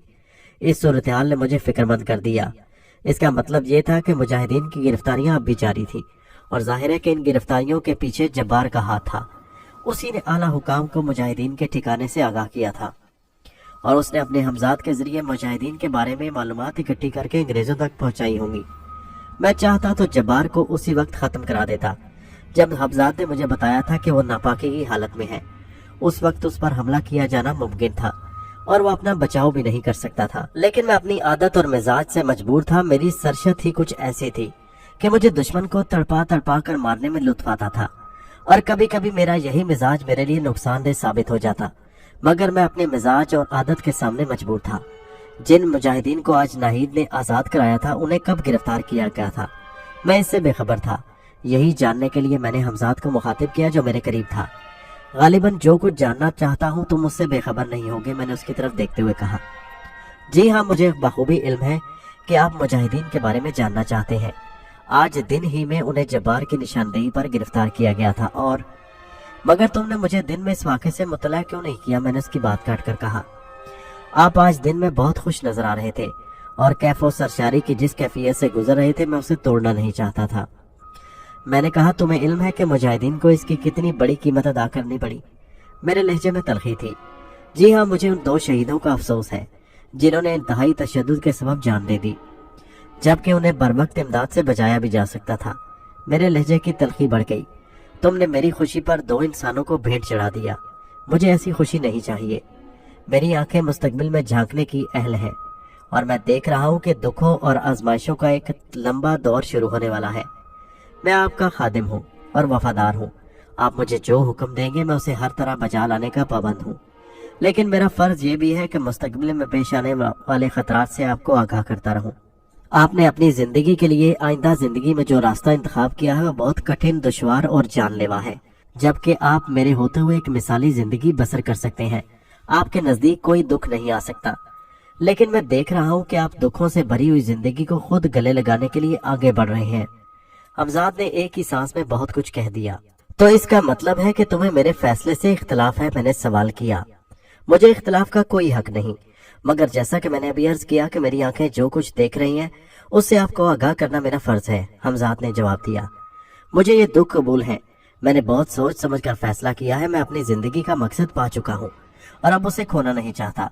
मैं समझता हूँ कि यही सब कुछ सोचकर तुमने मुजाहिदीन की गिरफ्तारी से नहीं मुतला किया कि मैं कहीं मजीद दिलचस्पी न लेने लगूं।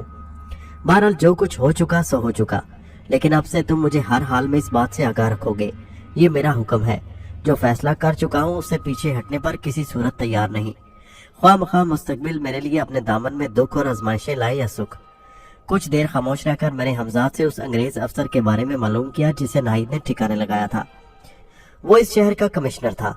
उसके ईमा पर मुजाहिदीन को बजाय पुलिस स्टेशन या मिलिट्री की कस्टडी में रखने के खुद उसकी कोठी के तहखाने में रखा गया, जहां उसकी मौजूदगी में मुजाहिदीन के साथ इंतहाई वहशत और बर्बरियत का सलूक किया गया और उसी के नतीजे में 2 मुजाहिद अपनी जान से भी हाथ धो बैठे। कमिश्नर ने उन्हें बतौर खास अपनी कोठी के तहखाने में इसलिए रखा था कि उसके इल्म में आ चुका था कि इससे पहले जिन मुजाहिदीन को मिलिट्री कस्टडी में रखा गया था वो फरार होने में कामयाब हो गए थे। हमजाद ने मुझे तफसील बताई। उसी वक्त दरवाजे पर हल्की सी दस्तक सुनाई दी और मैंने फौरन हमजाद को दरवाजा खोलने का इशारा किया। उस वक्त मुझसे मिलने नाहिद के अलावा कौन आ सकता था। दरवाजा खुला तो मेरे ख्याल की तस्दीक हो गई। वो आज भी कल वाले हुलिये में थी। उसके अंदर आते ही हमजाद ने कुंडी लगा दी। उसने बड़े इत्मीनान और सुकून से खुद ब खुद दरवाजे को बंद होते और कुंडी लगते देखा, मगर आज उसकी आंखों में हैरत नहीं थी। उसने आगे बढ़ते हुए अपने चेहरे से नकाब हटा दिए और मेरे बराबर रखी हुई आराम कुर्सी पर बिल्कुल कल की तरह बैठ गई। उस वक्त उसके चेहरे और पर इत्मीनान और सुकून कर देखकर ये कोई अंदाजा नहीं कर सकता था कि अभी कुछ देर पहले वो 2 आदमियों को कत्ल करके आई है। मुझे गालबन पहुंचने में देर हो गई। मैं इसके लिए तुमसे माजरत तलब करती हूँ शेख। नाहिद की नरम और ठंडी आवाज मेरे कानों से टकराई। यकीनन तुम किसी इससे ज्यादा अहम काम में मसरूफ होगी। मैंने ये जुमला कहकर उसके चेहरे पर रद्द-ए-अमल तलाश किया, लेकिन मुझे मायूसी हुई। नाहिद को अपने असाब पर पूरा काबू था। हाँ, कुछ यूं ही समझ लो। खैर, इन बातों को छोड़ो, तो क्या तुम मेरे साथ चलने के लिए तैयार हो? उसने कहा। मैं तुम्हारा इंतजार कर रहा था, मैंने जवाब दिया। लेकिन चलेंगे किस तरह और कहाँ? मैंने सवाल किया। ये सब कुछ मुझ पर छोड़ दो, वो पुरसुकून लहजे में बोली। मैं जानती हूँ कि तुम अपने एक पैर से माजूर हो, इसलिए मैंने ऐसा इंतजाम किया कि तुम्हें ज्यादा जहमत न उठानी पड़े। तुम्हें बस यहाँ से उठकर नीचे गली तक चलना पड़ेगा। इसके बाद तुम्हें अपनी बैसाखियां इस्तेमाल करने की जरूरत सिर्फ उस वक्त पड़ेगी जब हम अपनी मंजिल पर पहुंच चुके होंगे। मुझे खामखा का मजाक सूझा और मैंने कहा, तुम्हारा ये ख्याल दुरुस्त नहीं कि मैं बैसाखियों के सहारे के बगैर चलने फिरने से माजूर हूँ। मैं तुम्हारे साथ बगैर बैसाखियों से चलूंगा। ये अलग बात है कि मैं अपने पाँव पर न चलूं। मेरी बात सुनकर वो कुछ उलझ सी गई। मेरे जुमले के मानी उसको उस वक्त तक नहीं खुल सके जब तक वो वाकई ये न देख लेती कि मैंने बैसाखियां भी इस्तेमाल नहीं की और अपने पैरों को भी उसके साथ चलने के लिए काम में नहीं आया। मैं तुम्हारा मतलब नहीं समझी शेख। जहां तक मुझे इल्म है तुम्हारा एक पैर बेकार है, जिसका सबूत ये बैसाखियां भी हैं जो तुम्हारी मसहरी के पास पड़ी हुई हैं। तुम ठीक कह रही हो। जब तक देखने वाला अपनी आंखों इसे नहीं देख लेता, यकीन नहीं करता। तो फिर मैं चलूं इसके साथ? मैंने हमजाद को इशारा किया। वो गालिबन मेरा मतलब पूरी तरह समझ गया था। उसने मुझे मसहरी से एक पाँव नीचे रखते ही उठा लिया।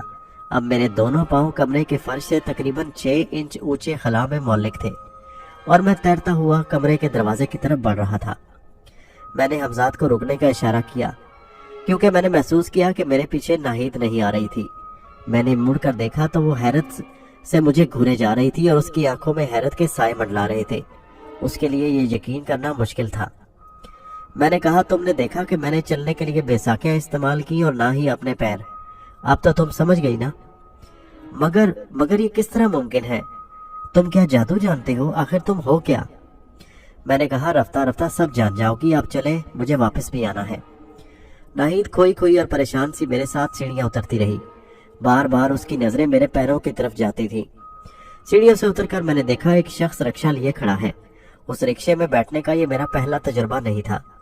जब मैं कलकत्ता पहुंचा तो उस वक्त भी एक ऐसे ही रिक्शे में बैठा था और मुझे याद है कि उस वक्त भी मुझे दुख हुआ था। उस दुख की वजह यही सवारी थी। यह रिक्शा हाथ से खींचने वाला था। सवारी रिक्शा में बैठ जाती और एक शख्स तकरीबन भागता हुआ रिक्शे के आगे की तरफ निकले हुए दोनों डंडे पकड़कर खींचता था। बिल्कुल ऐसा एहसास होता कि रिक्शे में बजाय किसी आदमी के कोई जानवर जुता हुआ है। बहरहाल मैं रिक्शे में नाहिद के साथ बैठ गया। रिक्शे वाले ने जमीन पर रखे हुए रिक्शे के दो तरफा डंडों के अगले सिरे उठाए और चल दिया। उसका कुर्ब मेरे लिए किसी नशे से कम नहीं था। मैंने कुछ देर के बाद दानिस्ता मुकम्मल खामोशी इख्तियार कर ली कि कहीं वो मेरे लहजे की थरथराहट से जज्बात की शिद्दत का अंदाजा न कर ले, जो फिलहाल मैं नहीं चाहता था। पेच दर पेच गलियों से रिक्शा गुजरता रहा और न जाने कितनी देर ये सफर चलता रहा, क्योंकि मैं अपने ख्यालों में इस कदर महव था कि मुझे वक्त का कोई एहसास नहीं हुआ। मैं चौंका उस वक्त जब रिक्शा एक नीम तारीख सी गली में एक बोसीदा सी इमारत के सामने जाकर रुक गया। पहले नाहिद रिक्शा से उतरी, उसके बाद मैंने हमजाद को इशारा किया। अब नाहिद के सामने फिर वही हैरान कुन मंजर था। नाहिद मुझे लेकर उस खंडर नमा इमारत में दाखिल हो गई, जिसकी एक दीवार गिरी हुई थी और उसके फाटक नमा दरवाजे का एक पट भी गायब था। अंधेरा होने के सबब उसने मेरा हाथ पकड़ लिया। जैसे ही उसने मेरा हाथ अपने हाथ में लिया, मेरे जिस्म में करंट सा दौड़ गया। उसका गुदाज हाथ का लोच मुझे खुद बेखुद कर देने के लिए काफी था। मैं ख्वाब के से आलम में उसके साथ बढ़ता रहा। कुछ फासला तय करने के बाद वो एक सतून के पास रुकी। उसका साया मुझे झुक कर कुछ टटोलता महसूस हुआ। मेरे कानों से हल्की सी किड़किड़ाहट की आवाज टकराई। नाहिद ने मेरा हाथ फिर थाम लिया। मैंने देखा कि अब वो सतून खिसक कर कुछ आगे बढ़ गया और जहां वो पहले था उस जगह खला नजर आने लगा, जिसमें धुंधली धुंधली रोशनी थी। वो मुझे लेकर उस खला में उतर गई जहां सीढ़ियां बनी थी। जैसे ही उसने आखिरी सीढ़ी पर कदम रखा, मैंने देखा कि उसने अपने दाएं तरफ की दीवार में लगी हुई कोई जंजीर खींची। हल्की सी गिड़गिड़ाहट फिर सुनाई दी। फिर मैंने अंदाजा लगाया कि सतून फिर अपनी जगह पर आ गया होगा और तहखाने में उतरने का रास्ता बंद हो चुका था। एक छोटे से दलान से गुजरकर हम एक बड़े कमरे में आ गए। यहाँ पहुंचकर मैंने तकरीबन 25-30 अफराद को देखा, जिनमें से कई को मैं पहचान गया। उनमें वो लोग भी शामिल थे जिन्हें मैंने हमजाद के जरिए रिहा करवाया था, और वो भी थे जिन्हें कुछ देर पहले ही रात नाहिद ने कमिश्नर के तहखाने से आज़ादी दिलवाई थी। मैंने उन सब के चेहरों पर दुखों के साए मंडलाते हुए महसूस किए। गालिबन उन्हें अपने दोस्तों के बिछड़ने का मलाल था। हमारे वहां पहुंचते ही उनमें से किसी ने नाहिद को मुखातिब किया। मलका, हमने तुम्हारे कहने के मुताबिक उन दोनों को गुस्ल देकर यहीं दफन कर दिया है। मैं मलका का लफ्ज सुनकर फिर उलझा। इससे पहले मैं एक मर्तबा और भी आज ही की रात ये लफ्ज सुन चुका था और मुझे उस वक्त भी उलझन हुई थी। जिस लड़की का नाम हमजाद ने नाहिद बताया था, उसे ये लोग मलका कहकर मुखातिब कर रहे थे। आखिर क्यों? जहां हमें बिछड़ने वालों का दुख है, वहीं आज हमारे लिए खुशी भी है। आज हमारे साथियों में एक नए खिदमतगार का इजाफा हुआ है। अहदनामे पर दस्तखत होने के बाद इस शख्स का नाम भी रख दिया जाएगा। ये कहकर उसने किसी को मुखातिब किया। अमीनुल्लाह, क्या तुमने अहदनामा तैयार कर लिया? हाँ मलका, मैं अभी लाता हूँ, उस शख्स ने जवाब दिया जिसे अमीनुल्लाह कहकर मुखातिब किया गया था। अमीनुल्लाह उस बड़े कमरे के दरवाजे से निकलकर चला गया। मैं कुछ खामोशी से ये देख और सुन रहा था, हालांकि बहुत सी बातें मेरी समझ में नहीं आ रही थी। मसलन खिदमतगार से नाहिद का क्या मतलब और मेरा नाम क्या रखा जाएगा, उसकी क्या मुराद थी। उस हाल बड़े नमा कमरे के फर्श पर बड़ी बड़ी दरियां बिछी थी, जिन पर लोगों ने बिस्तर लगाए थे। उनमें से एक बिस्तर पर मैं और नाहिद बैठे थे। बिस्तर थोड़े थोड़े फासले से बिछे थे। कमरे में कई शमें रोशन थी। कमरे में मौजूद तमाम लोग अपने अपने बिस्तरों में बैठे हुए थे। वो इस तरह खामोशी से सर झुकाए बैठे थे जैसे किसी सोगवार तकरीब में शरीक हो। वो आपस में एक दूसरे से बात नहीं कर रहे थे। कुछ ही देर बाद अमीनुल्लाह कमरे में दाखिल हुआ। उसके हाथ में कोई कागज था और दूसरे हाथ में जज़दाने लिपटा हुआ कुरान पाक। अमीनुल्लाह हमारे पास आकर बैठ गया तो नाहिद ने मुझे मुखातिब किया। शेख, तुम कह चुके हो कि तुम हर हाल में हमारा साथ देने के लिए तैयार हो। अगर तुम अपने इरादे पर कायम हो तो कलाम पाक पर हाथ रखकर तुम इस अहदनामे की इबारत को बावाज़े बुलंद पढ़ो। इस दौरान अमीनुल्लाह ने एक कागज मेरी तरफ बढ़ा दिया और अपने हाथों में कुरान शरीफ थाम कर मेरे सामने कर दिया। मैंने उसके कहने पर अपना दायां हाथ कुरान पाक पर रखा और कागज पर लिखी हुई इबारत बावाज़े बुलंद पढ़ने लगा। मैं खुदा और रसूल सल्लल्लाहु अलैहि वसल्लम को हाजिर नाज़िर जानकर अहद करता हूँ कि अपनी आखिरी सांस और अपने आखिरी खून के कतरे तक दुश्मनाने दीन کے خلاف برسر پیکار رہوں گا، اپنے امیر کا حکم بجا لاؤں گا اور ہر حال میں تنظیم کا وفادار رہوں گا۔ اگر خدا نخواستہ میں گرفتار ہو گیا تو اپنے ساتھیوں اور تنظیم کے بارے میں ایک بات بھی زبان پر نہ لاؤں گا، چاہے میری جان کیوں نہ چلی جائے۔ میں قسم کھاتا ہوں اس مختار کل کی جس کے قبضے میں میری جان ہے، میں آخری دم تک اپنے وطن کی آزادی کے لیے جدوجہد جاری رکھوں گا، اور میں عہد کرتا ہوں کہ میں نے جو کچھ کہا اس پر ہر حال میں عمل کروں گا۔ عہد نامے کی عبارت ختم ہو چکی تھی۔